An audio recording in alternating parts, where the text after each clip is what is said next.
You're listening to Side by Side with Kathy Wilson. Episode 5, The Fairest One of All. There I stood in the shower, wondering what deviltry Hickory would have in store for me this time. It was the second week anniversary of Dog Day, and in that short time, Hickory had provided an endless supply of mishap, mayhem, and misdemeanors. I mourned the Ritz crackers she ate. I ranted to anyone who would listen when she took my underwear out of the top drawer. But the best one of all happened when she rearranged all the furniture in the bedroom. It was completely bewildering to find my bed pushed up against the opposite wall and my chair shoved into the closet. She was no interior decorator, but sure had a lot of fun. Now we would be stepping into week 3, and perhaps Hickory was running out of tricks. I certainly was running out of patience. Why not put Hickory on tie-down while you are taking your shower? Several trainers asked me. She will stay out of trouble if she can't have the run of your room. This was a completely sensible solution, yet it wasn't something I wanted to do. This fantastic dog was giving me her freedom for much of each day as we trained together. I felt that the time she wasn't in harness was her time to do her own thing. I also understood that she was putting me to the test, and passing that test was too important to mess up. This is why I turned on the shower and thought of the possibilities that could be awaiting me once I was clean and dry. I found the shower gel and started singing my morning solo, Singing in the Rain.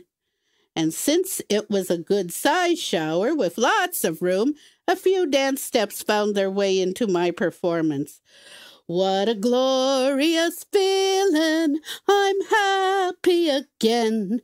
I walk down the lane with a happy refrain. With these words, I reached for my shower puff and managed to drop it instead. Oh, blast it!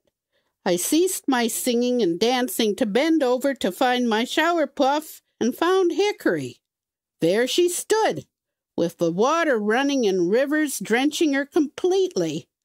At least I knew where my shower puff had disappeared. It was in her mouth.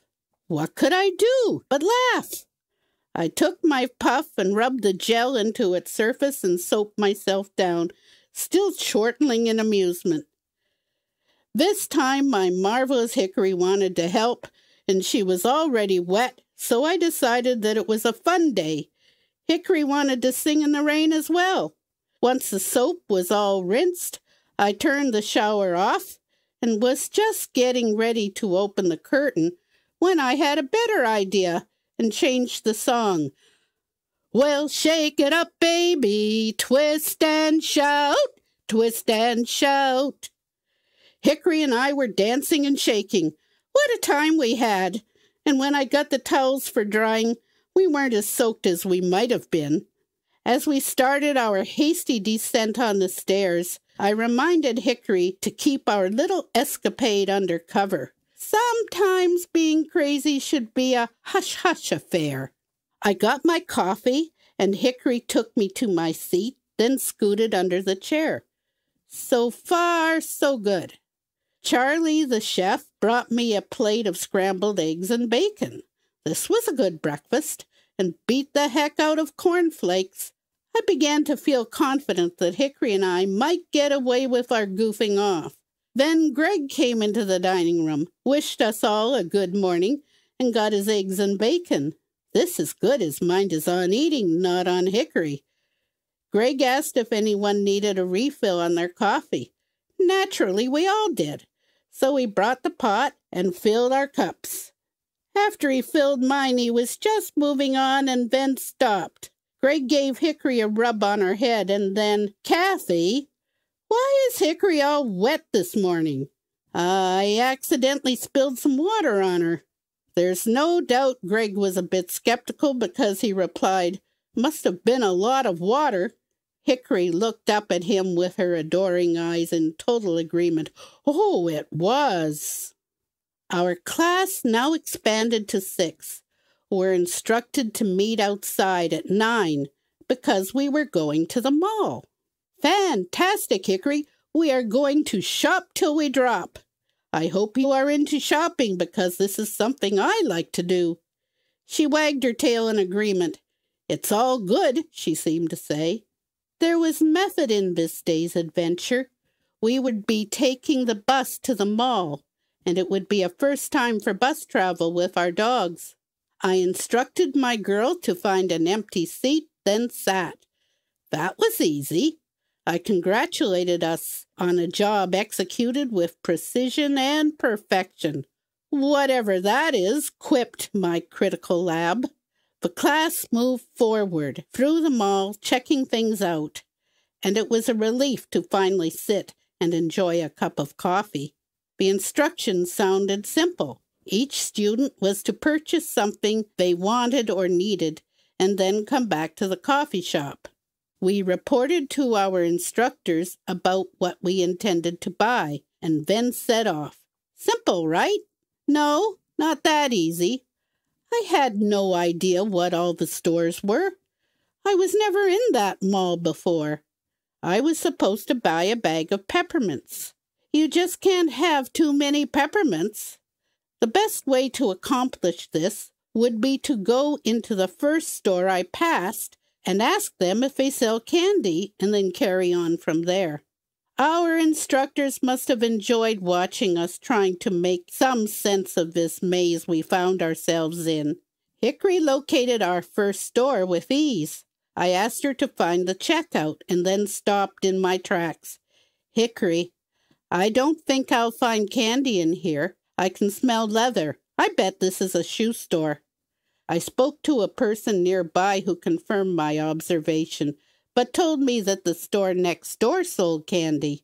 We left the store and turned right. Hickory, let's try this again. The store next door was a drugstore.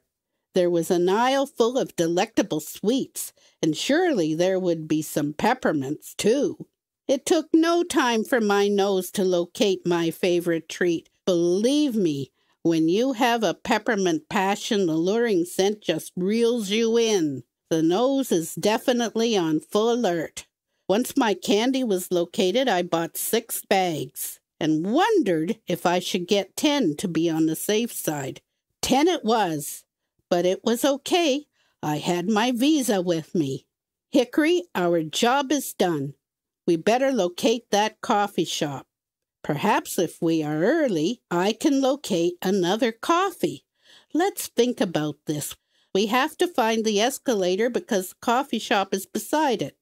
We walked along the mall. I ordered Hickory to find the escalator, and I was pretty certain that she would get me there because we had not walked far. All at once, my girl came to an abrupt stop. When I listened, there was no sound of an escalator nearby. Still, Hickory was stopped and was not going anywhere. I reached forward with my right foot to see if there was anything in our way and felt some kind of wall. Blast it! I couldn't see a wall, but there was certainly something in our way. I could feel Hickory's head moving left, then right, but still she moved not an inch. Kathy, what are you doing? The coffee shop is behind you. When in doubt, blame Hickory. I don't know why we are stopped here. Hickory won't move. I did feel a bit guilty for tattling on my girl, but really, it was nothing less than truth. Linda, our client representative, started to laugh. You're standing in front of a wall of mirrors. I don't think Hickory has ever seen herself before. We gave my girl a little longer to admire her beauty, then I was able to direct us to the coffee shop. I wondered if Hickory planned on entering the Miss Universe pageant. I got another coffee, and before long, all 6 students were back with their purchases. Maria bought a shower puff. Frank found a pad of paper and pens. When it was my turn, Linda asked me if I was able to find my peppermints. Yes, we were successful. Greg noticed the size of his shopping bag. That's a pretty large bag for a package of peppermints.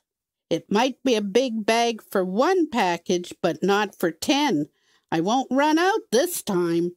We left the mall to catch our bus and returned to the school. Charlie would soon have lunch made. I could have my peppermints for dessert if there was nothing I preferred. Hickory stole a last admiring glance in the mirror as we passed by. Still the fairest one of all. We were on our way.